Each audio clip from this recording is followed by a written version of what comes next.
Hi guys, me again, and welcome back to Being Bubbly, episode 9. I know this past week we didn't have a new episode, so I am excited to be back recording, and this episode is going to drop. Well, honestly, if you're already listening to it, it already dropped, and it's Monday, so happy Monday. Little bit of a life update. I apologize for the week being off. There was no new episode, and honestly, I kind of took a break from social media on the Being Bubbly side. The last few weeks, we've had so much going on, and I definitely found myself feeling very overwhelmed and anxious by all of the different things and events and everything that Kevin and I had, and also just like work started to pick up. And so I needed to take a breather, and that's okay. My message to anyone out there is if you are feeling overwhelmed and anxious by something, give yourself a little bit of a break and detox. And so that's kind of what I did.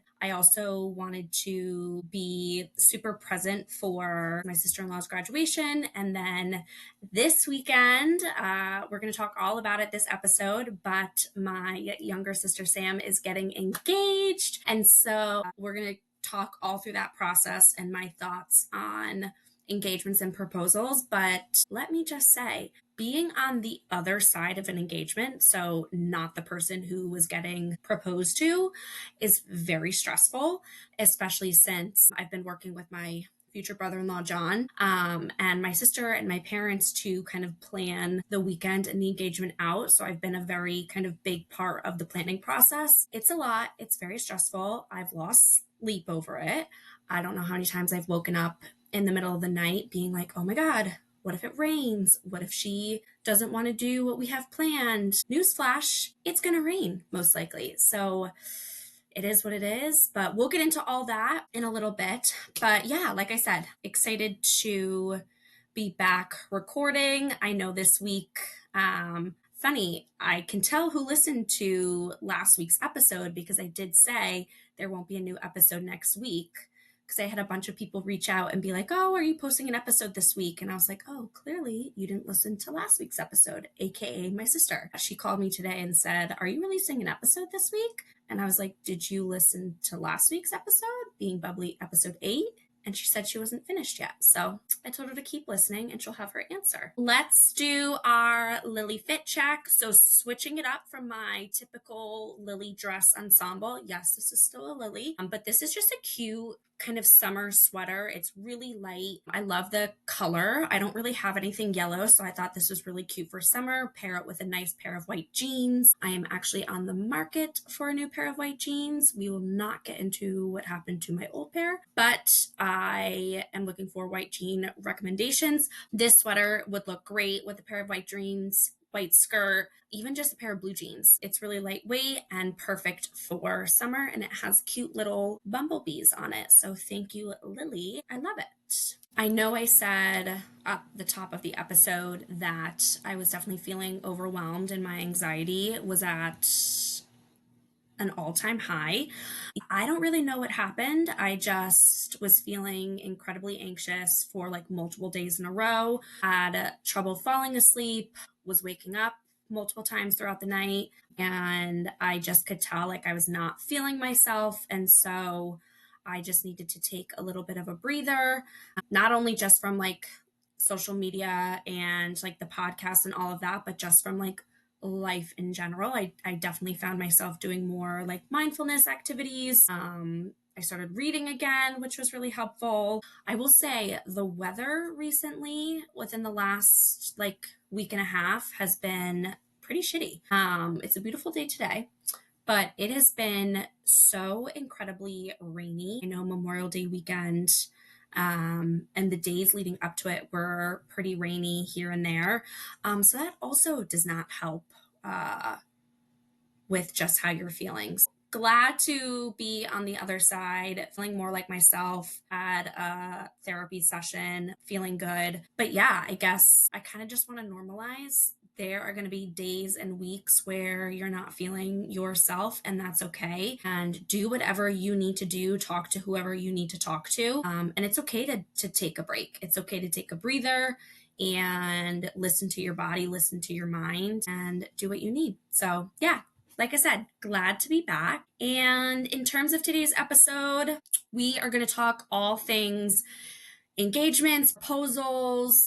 Get ready for some wedding content, honestly, for the next year, because planning a wedding is a big deal. I still kind of have like PTSD from planning my own wedding, but really excited to take a back seat to this wedding and give my insight and expertise when needed, but also kind of just watch my sister deal with what I dealt with in terms of wedding planning and have fun with planning the wedding with my dad, because he basically planned Kevin and my wedding, and it was wonderful and gorgeous and all the things, but he's a bit of a bridezilla, so I am excited to not really be a part of that, but look in from the outside. So yes, so today I'm going to focus on the plan and everything for the proposal. Obviously, by the time this episode comes out, they will already be engaged.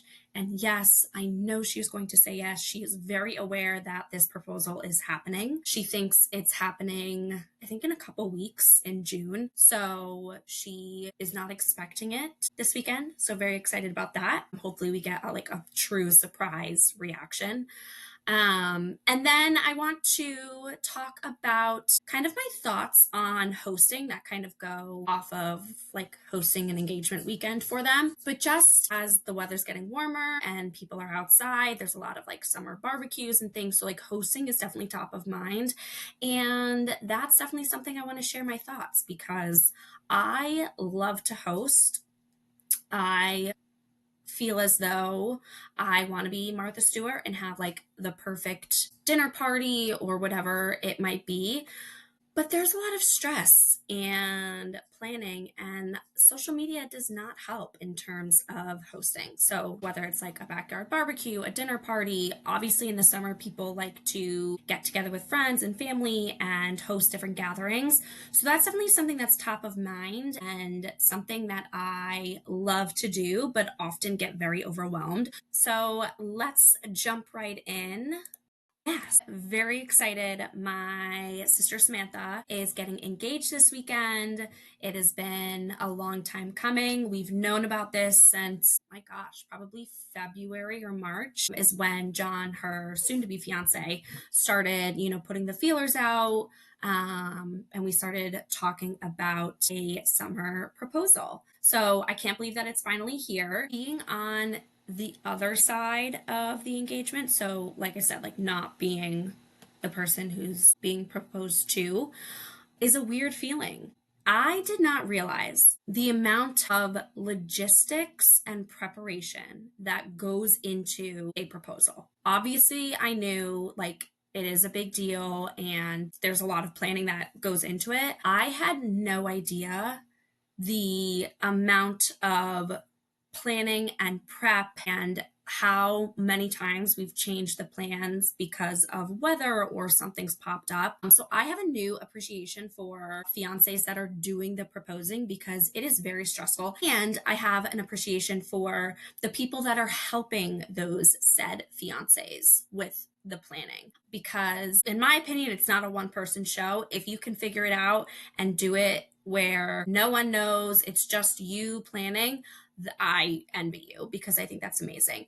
But however, with what Sam wanted, and honestly just the family that we are, everyone needs to be involved and everyone's input has been given. And so that's what makes proposals and engagements very tricky. I will say my sister is very hands-on with the engagement. Although she doesn't know that it's happening this weekend, she does know that it's happening this summer, to a point where she has like multiple white outfits ready to go. She already said that she is going to have her nails done every weekend, basically for the rest of summer, because she's like, I need to be prepared, which I actually texted someone at her work today asking if they could take a look to see if her nails are done. I'm really hoping that they are, because I think that's like a dead giveaway to be like, oh, are you getting your nails done for this weekend?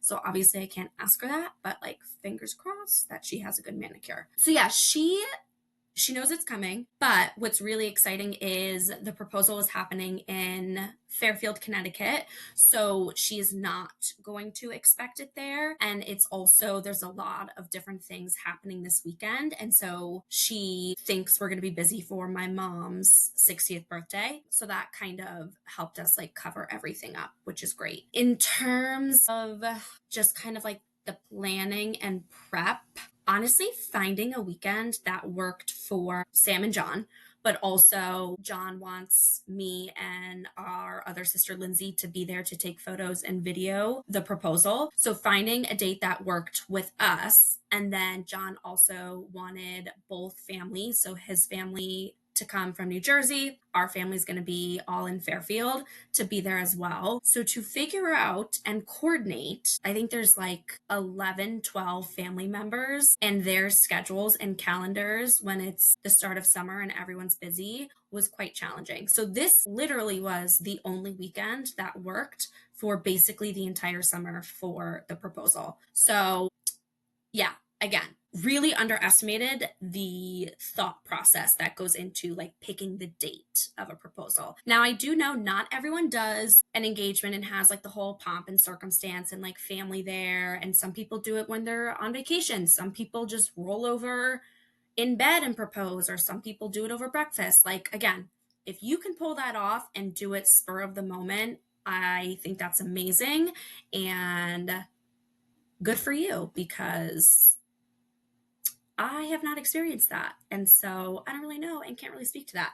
However, in terms of my sister's engagement, there are a lot of moving pieces. So number one was solidifying the date, which we did. Number two, well, I guess this comes before solidifying the date, is of course asking for permission. That is a very important thing, especially in my family, that John asked for my dad's permission. And then that trickled down to every single family member on the Johnston side, because again, we are quite an overbearing bunch and in each other's business. And so we all knew right away when John asked my dad didn't tell us, but when John asked my dad to marry Sam, my husband found out right away via John. And then I actually found out from Sam. So John told Samantha that he asked my dad's permission, which I was like, why the hell would you do that? Because that's just like letting her know that it's coming, but that's just how they operate. So I actually heard from Sam that John asked my dad for permission, which then I got mad that I didn't hear it from my dad.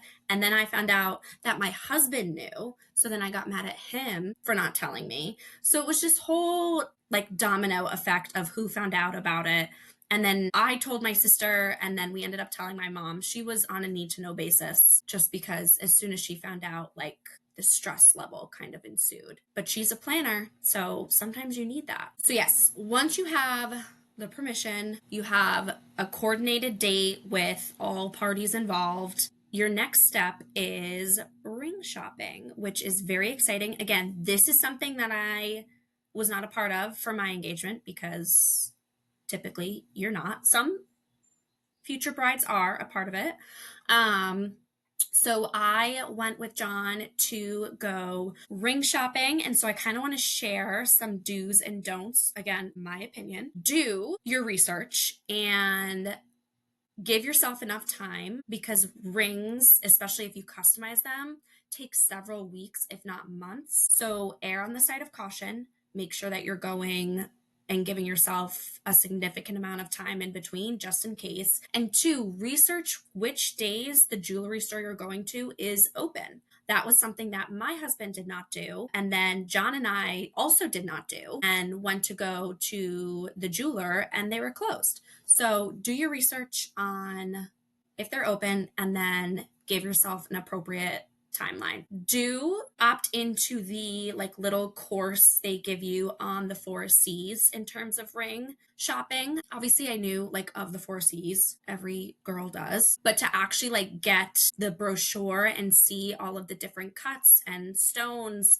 like in person was a very cool experience, and I definitely have much more of an appreciation. And I will pat my husband on the back. He did a phenomenal job with picking out my engagement ring. We actually went to the same jewelry store where my ring was from, and so I was able to just double check to make sure everything was good. And I'm very impressed with what he picked out. So little side note there. Do have an idea of the type of stone or cut or color of the band that they want. That is something I know some people show up and go rogue. If that works for you, great. Does not work for me. I guess I actually, now that I think about it, I always mentioned I wanted 3 stones, which I have 3 stones, but I was never like, I need it to be 3 stones, where Samantha was very much like, I like an oval cut. Here's the carats. I want a gold band and platinum prongs. So she knew the exact ring, sent a picture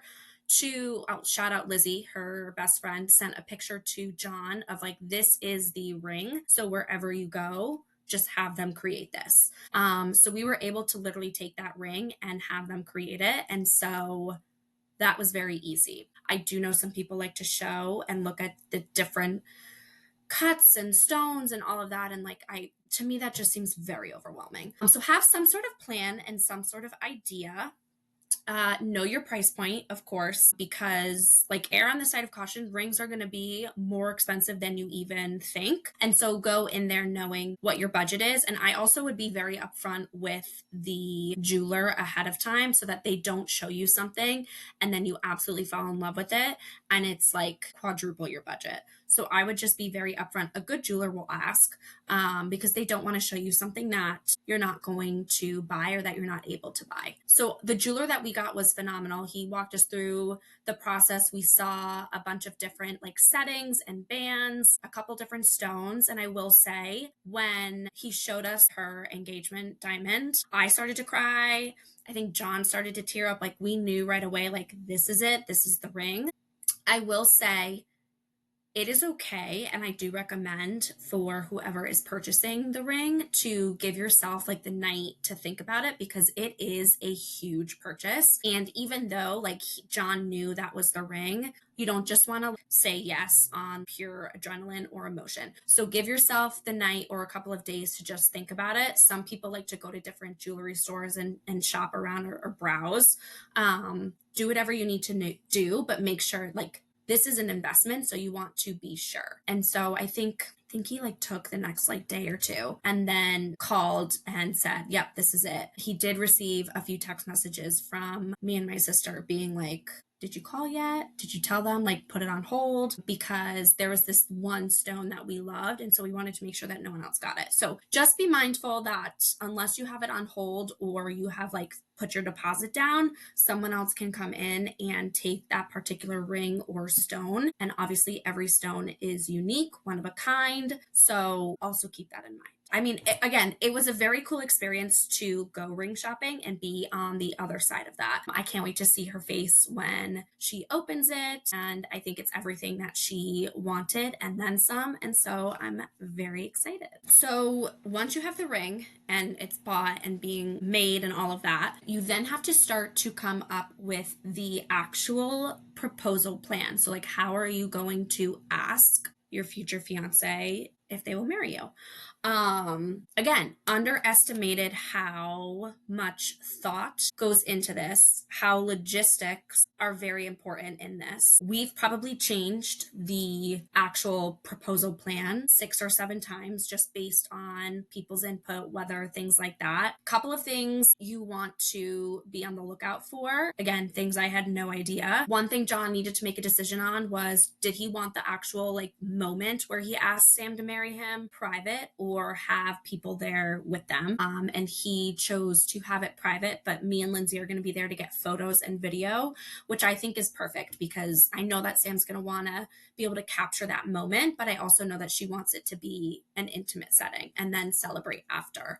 You also need to think about, like, is it going to be in a public place? And if it's in a public place, like, how are we going to get Samantha to the said spot? This is probably the most challenging part of this process, trying to figure out how can we get Sam to walk down to the beach or walk down to the harbor, or I guess all the ideas had to do with her walking somewhere.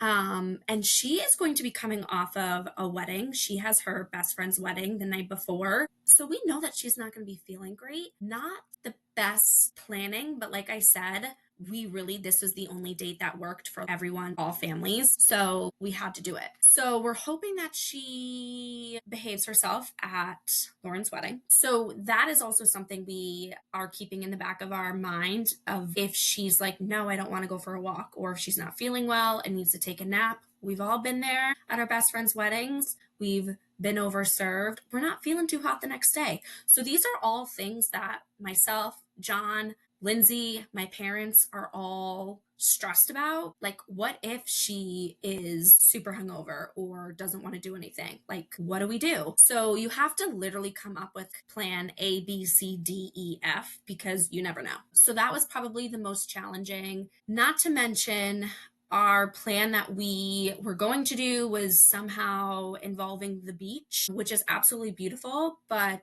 things like parking, things like it being a public place, things like, well, how and where is John going to propose on the beach? Is it just going to be when they're walking in the sand and he gets down on one knee?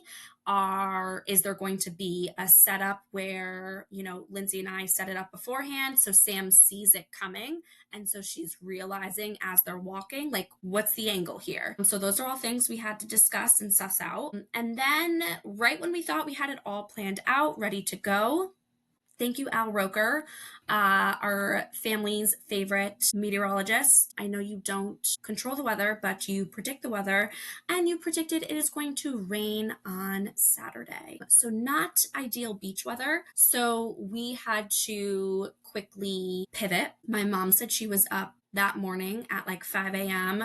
drawing a floor plan out of the engagement, like celebration at my parents' house after, because it hopefully is going to be outside, but if it needs to be inside, I think John texted Lindsay and I at 6:30 being like, what do we do? So very, very stressful, but you can't control the weather. And if anyone knows that, it's me, because when Kevin proposed to me 4 years ago, it was Memorial Day weekend. We were up in Vermont. You would think it would be nice weather. It snowed at the top of the mountain and downpoured, and we were supposed to go for a hike. And unlike us now, where we have multiple plans and things put in place in case it does rain, Kevin did not. And so we went hiking in the pouring rain. So yeah, if anyone knows about a rainy engagement, it's me. So we're going to learn from not our mistake, because I was on the receiving end. We're going to learn from Kevin's mistake and have a plan for what to do in case it rains. So right now, the hope is that we can get Sam to go and walk down to the harbor, which is something we normally would do, to go get some iced coffees and pastries. And if anyone's been to Southport Harbor, it's absolutely beautiful with all of the buildings and the flowers. It's by the water. All the boats are in the water. And so we are going to scope out a spot for John to actually ask the question, and Lindsay and I will be there ready to go. Another thing to think about is, and this is, John and I kind of were going back and forth on this a little bit. He initially kind of wanted to think of something like outside of the box to propose to Samantha.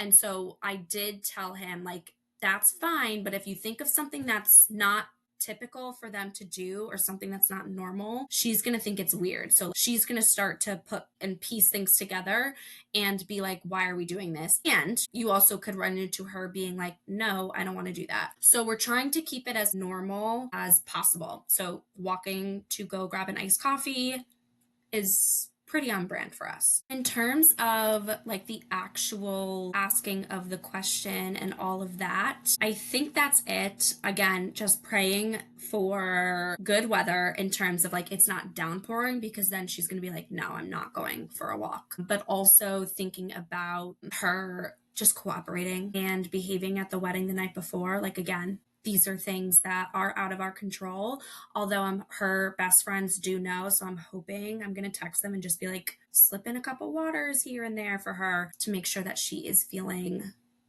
not so terrible on Saturday. In terms of after the question is asked, she says yes, we take photos of them. The plan is to walk back up to my parents' house where both of our families are going to be. So all of John's family is going to be coming in from New Jersey. Again, another logistic that we need to figure out because they're traveling from New Jersey and upstate New York. And Sam and John are going to be staying at a hotel the night before. So trying to time when Sam and John are coming home from the hotel and giving John's family an exact time to be in Fairfield is very hard to coordinate. So that's been really fun. But the idea is both families will be back at the house, welcome them in from their walk. We'll have some champagne, take some family photos, and then John's family and Sam and John are going to go out for a little celebratory lunch while the Johnstons transform, hopefully, the backyard. Again, I need like Millie's Mr. Sundance to come to life, and I'm going to be singing that for the next 24 hours because we need sun. But we are hopefully going to be transforming the backyard into a engagement celebration. If not, we're going to be moving a shit ton of furniture in my parents' house to fit all of our family and friends that live in Connecticut inside. But I do know that it was important for Sam to have both families there and then like local friends to be a part of the celebration so that they can enjoy the moment, enjoy the weekend with everyone. And so we are really excited to have that Saturday night. And then Sam and John have such a big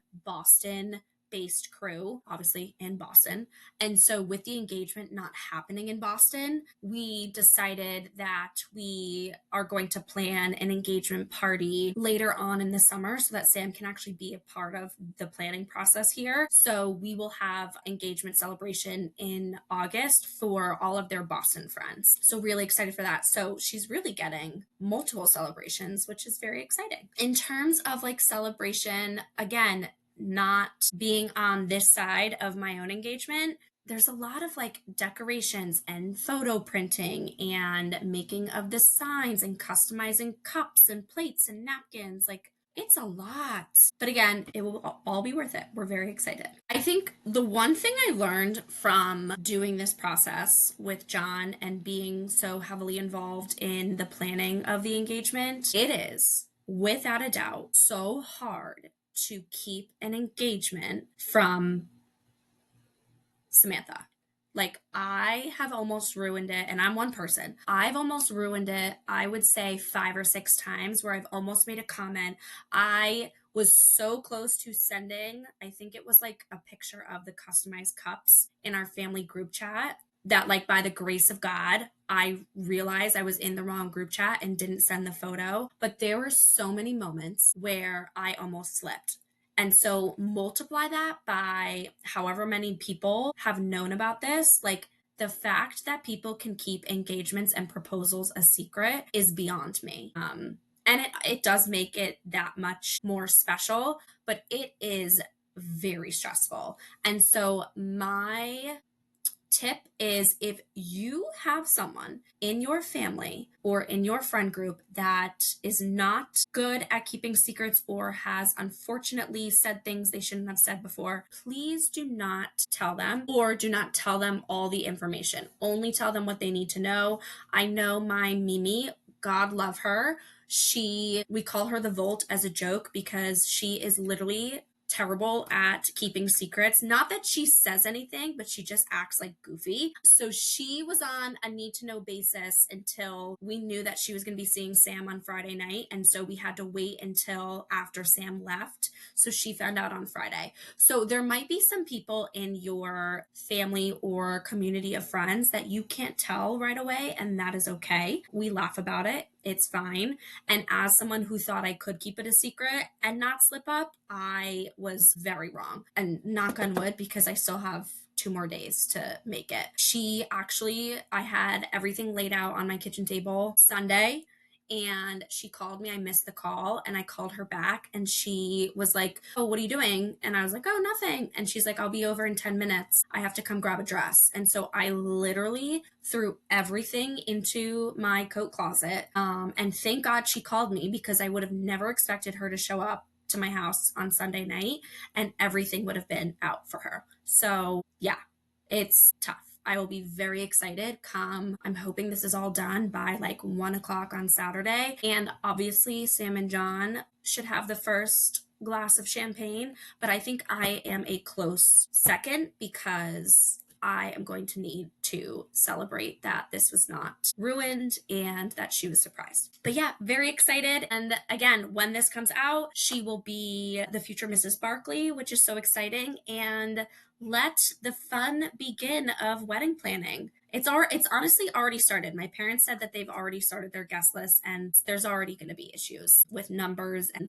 my mom said that they'll probably have the date next week and I'm just like, can you just let them enjoy the moment? But you'll soon find out in the wedding planning world, you have to be planned and organized months and months and years in advance. So it's a wild time out there for all things engagements and weddings. But like I said, I am glad to be on the other side. I loved my whole experience with it all, but I am watching from afar. Well, this I'm actually very hands on. But in general, it's been exciting to see and get to experience this for my sister. So very excited. I wanted to quickly talk about, because this is something I think about and have found myself thinking about often, is this idea of hosting. And obviously I just spent 38 minutes talking about hosting an engagement and planning that. So this is very top of mind. And I feel like it has taken over my social media is like people, especially after Memorial Day weekend, people hosting barbecues and cookouts and dinner parties. And I actually saw the cutest idea. I do want to do this, but it was like hosting like your favorite coffee bar and pastry,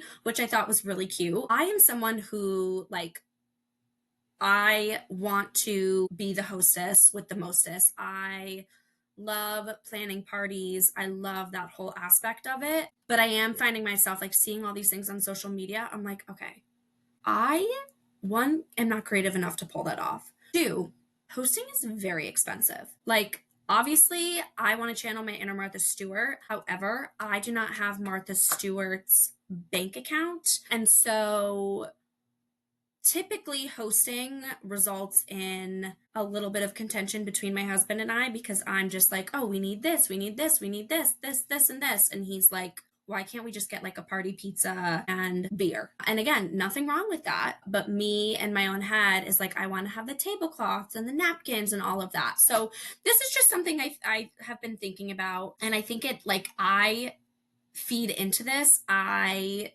do this as well. Like, I think it's ridiculous how this emphasis for everything needs to be like picture perfect so that you can post it. People don't care about that. People, as long as they're having a good time, there's drinks, there's food. It could be a hot dog, it could be a hamburger, it could be a piece of pizza. People don't care. And so that's something I need to remind myself as we go through the summer, because I do want to open up our house in our backyard for more gatherings with friends and family. And so yeah, I'm trying to like manifest like simplicity, basic in terms of hosting. Again, like talk to me when I'm trying to coordinate something and I will totally be on the other side of that. I actually recently saw, I think it was Ina Garden, and she had, I think she was on the Today Show, but she had this message for like hostess, and it was like tips of like what to bring a hostess.